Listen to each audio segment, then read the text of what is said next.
నేను మీ వైవిజని విక్రమ్ టీవీకి సబ్స్క్రైబ్ చేయండి.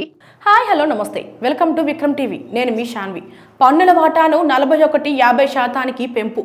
గత ప్రభుత్వం అప్పులతో వడ్డీల భారం. రాష్ట్ర ఆర్థిక అభివృద్ధికి తక్షణ సాయం అందించడం.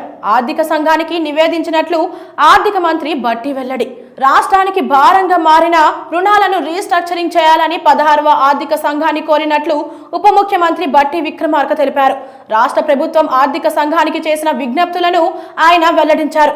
మంగళవారం ప్రజాభవన్లో 16వ ఆర్థిక సంఘం సమావేశం అనంతరం ఆయన మీడియాతో మాట్లాడుతూ కేంద్ర పన్నుల నుంచి రాష్ట్రాలకు వచ్చే ఆదాయం వాటాను 41% నుంచి 50%కి పెంచాలని విన్నవించినట్టు తెలిపారు. కేంద్ర పథకాలను వినియోగించుకోవాలంటే కఠినమైన నిబంధనలు విధిస్తున్నారని, ఫలితంగా ఇబ్బందులు ఎదుర్కొంటున్నాయని బట్టి పేర్కొన్నారు. రాష్ట్రాలు తమ అవసరాలకు అనుగుణంగా కేంద్ర ప్రయోజిత పథకాలు వినియోగించుకునేలా స్వయం ప్రతిపత్తి కల్పించాలని కోరినట్టు తెలిపారు. ఈ క్రమంలో తెలంగాణ ఆర్థిక అభివృద్ధికి కేంద్ర ప్రభుత్వం వెంటనే సహాయం అందజేయాలని మల్లు బట్టి విక్రమార్క కోరారు. గత ప్రభుత్వం చేసిన అప్పుల వల్ల జీతాల కంటే మిత్తిలకే ఎక్కువ వెచ్చించాల్సి వస్తుందన్నారు. రైతు భరోసా, రైతు రుణమాఫీ రాష్ట్రానికి జీవరేఖ లాంటివని మంత్రి మల్లు బట్టి విక్రమార్క తెలిపారు. ఈ రాష్ట్ర ప్రజలకు ఆర్థిక భరోసాలు అధిక భద్రతను కల్పిస్తాయని వివరించారు.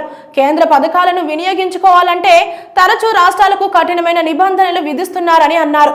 ఫలితంగా కేంద్ర ప్రయోజిత పథకాలను పొందడంలో రాష్ట్రాలు ఇబ్బందులను ఎదుర్కొంటున్నాయని మంత్రి మల్లు బట్టి విక్రమార్క తెలిపారు. రాష్ట్రాలు తమ అవసరాలకు అనుగుణంగా ప్రభుత్వ పథకాలను రూపొందించడానికి స్వయం ప్రతిపత్తిని కేంద్ర ప్రభుత్వం అందించాలని మంత్రి మల్లు బట్టి విక్రమార్క కోరారు. తెలంగాణ కీలక దశలో ఉందని, ఆర్థికంగా వేగంగా అడుగులు వేస్తుందని అన్నారు. గత ఆర్థిక సంవత్సరం ముగిసే నాటికి 6.85 లక్షల కోట్లకు పైగా రుణభారంతో రాష్ట్రం సతమతం అవుతుందని మంత్రి మల్లు బట్టి విక్రమార్క వ్యాఖ్యానించారు. సెస్లు, సర్ ఛార్జీల్లో రాష్ట్రాలకు వాటా ఇవ్వాలని కేంద్ర ప్రభుత్వాన్ని డిమాండ్ చేశారు. స్థూల పన్ను ఆదాయంలో రాష్ట్రాల వాటా తక్కువగా ఉందని చెప్పారు.